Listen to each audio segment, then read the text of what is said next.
is ready to make an owl with me.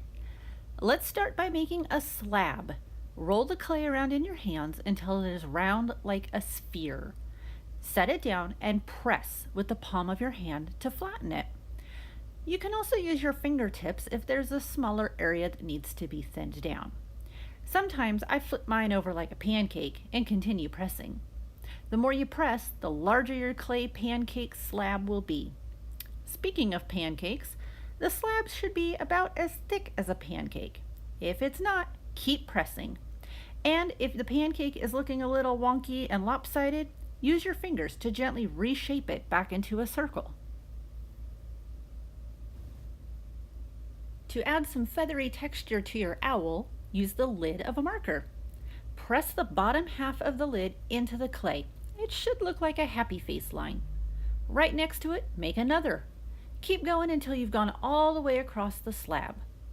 Just below it, make another row. And then another row. And yes, another row, until your owl's tummy is filled with feathers. Now for some wings. Fold the sides of the slab in towards the center.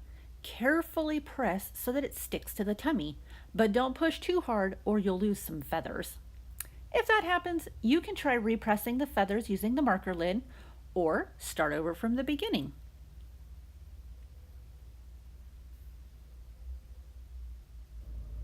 The final fold will create the owl's head. Bring the top of the slab down over the wings and press until it sticks. You can pinch the corners to make the horns on the top of the head.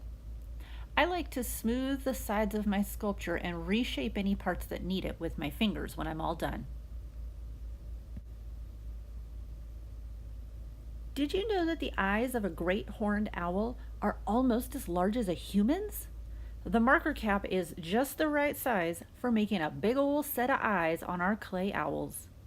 Then you can use your pencil to press a V-shaped beak just below the eyes.